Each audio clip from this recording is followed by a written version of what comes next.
tell this story so often, but I fucked up psychology so hard that they took me into the classroom one day, and they said, so because you're doing so bad, we actually think that what you should do is drop out of this course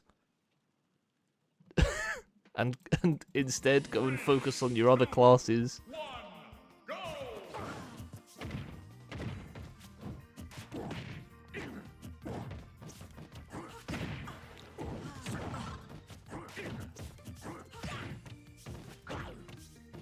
Yeah.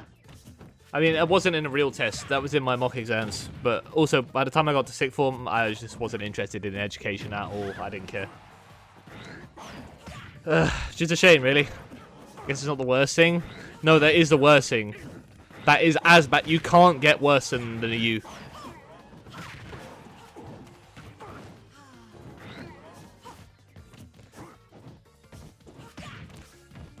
Like, I know that now it's numbers. It's 1 through 9. When I was in school, it was A to F or G, I think. I can't remember. And that was basically just a scale where it's like anything above C is a pass, and things below that are a fail, but different levels of failure. And a U is essentially, you failed so bad, you actually can't achieve a grade.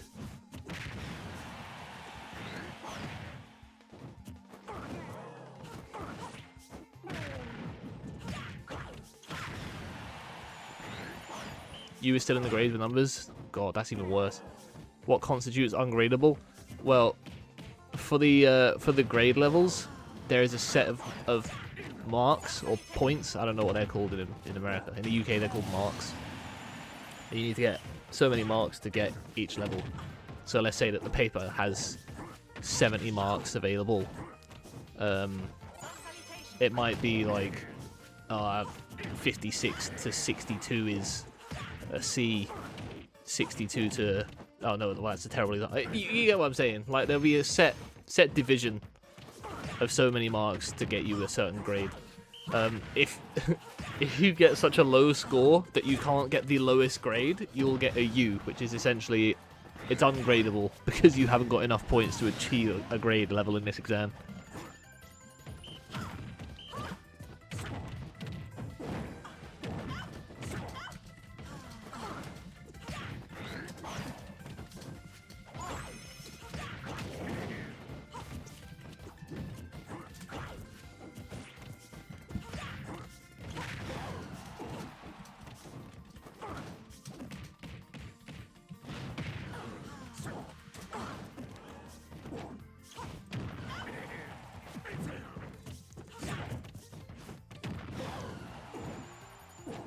Hold on, let me see.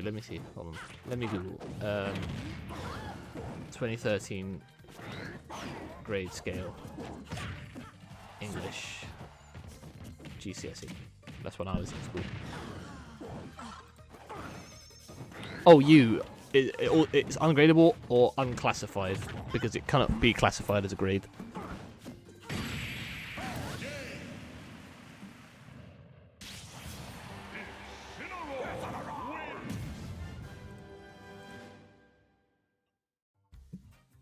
Okay, so here you go. English. Oh, these are terrible examples. Oh yeah, and here's a fun thing about the UK as well.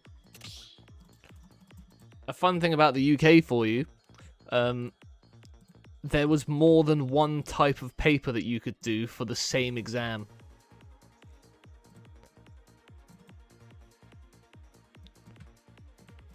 I feel like this isn't just a UK thing either. So take the same science exam, for example. No, it gave you the option. No, your teacher chose, which really fucked me over in chemistry, because in my chemistry exam I got 100%. Because there's a higher paper, which is essentially for the air quotes smarter kids, and there's a foundation paper, which is for all the other kids. In the foundation paper, you are limited to the highest grade you can get is a C, which is a pass, but you can't achieve any higher than that in that paper. So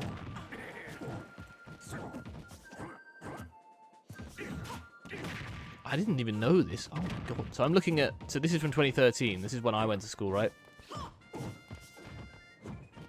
So if you were in the higher exam class, the raw marks were 100. For an A star was 84. To get an A, you needed at least 68. To get a B, it was 52.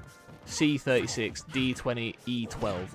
So one of the smart kids would have to get less than 12 points to get a U, which is unclassified.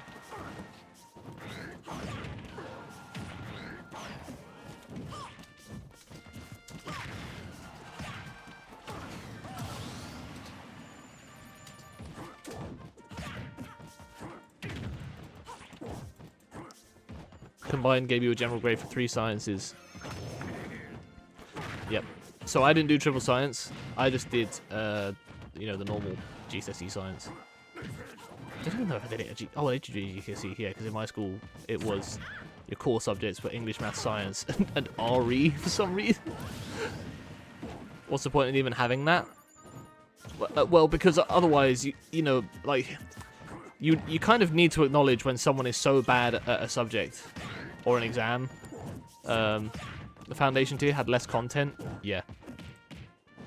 Like, let me have a look. I'm sure that I got... Where is it? Science. I don't think science is on here. This is just English and maths. Yeah. Yep. It's an EV. Like, I'm sorry, alright? I still remember, to this day... Because during one exam, right? So they insisted, like, you had to leave your bags in these secure little cages downstairs, and someone fucking still nicked my phone from my bag during an exam. So I was completely in the wrong mindset going into the science one. And it was my foundation exam, and I was just so annoyed. In my head, I was writing answers that didn't make sense. It asked for someone, there was a picture of 2 cells and it had the scale down the side, and it's like, please write one thing that is different between these 2 cells, and I just wrote their different sizes. And given that I got 100%, that was a right answer. So, do something with that, I guess.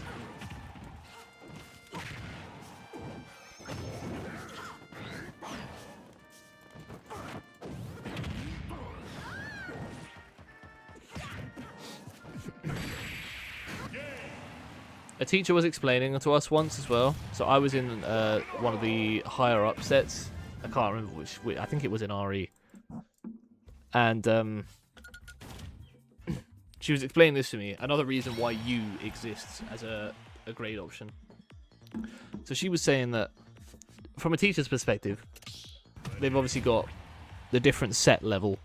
So for us, it was set 1 through 5, and then towards the later years, they introduced another 3. So it was set 1 through 8.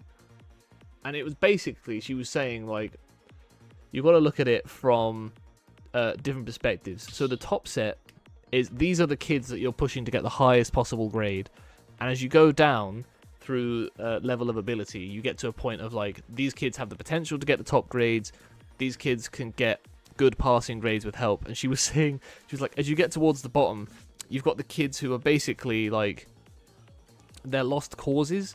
And the aim of those sets is to get these people a grade. Doesn't matter what it is. If it's the lowest grade, doesn't matter. Like, our aim with these lower sets is to get these people something that isn't a U. And when you think that in, like, the higher maths exam, you need 12 points to get a fucking grade. Like, let me have a look here. Hold on.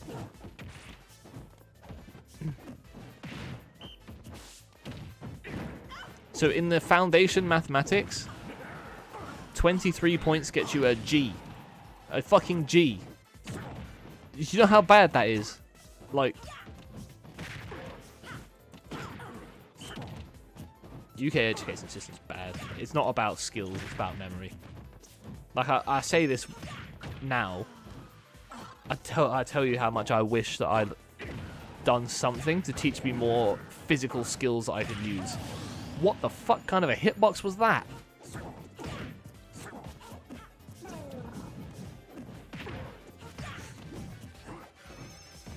Like, you know where I'd be now if I had been in more classes that were to do with things like woodwork or plumbing or electronics.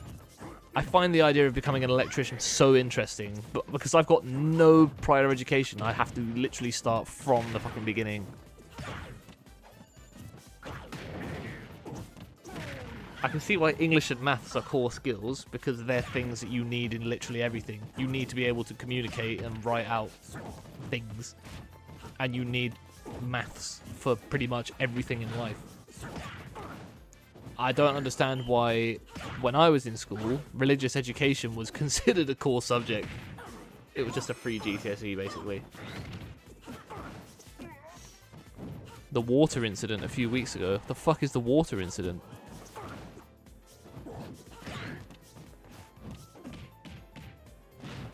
It's still considered a core. Why?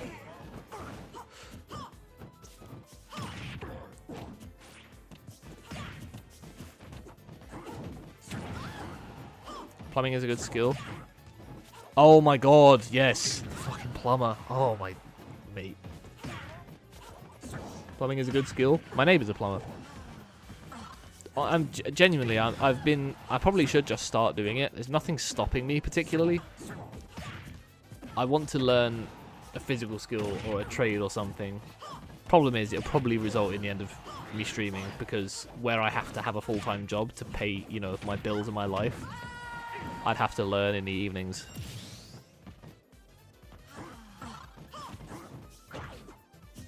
Religion was mandatory. What, at Catholic school, yeah. What we said about RE. Oh yeah, it also does stuff related to morality and war.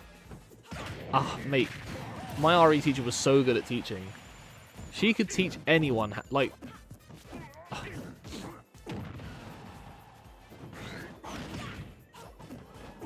Well, see, this is the thing: is it wasn't really teaching us about morality and stuff like that. We were literally just learning about fucking Christianity. And the school I was in, there was a lot of kids that weren't Christian, and they were like, it got to a point where they said, like, Miss, why is it only one religion? It's like, even if we're not learning about ours, we're not learning about more than just one. Well, that's a 3-0.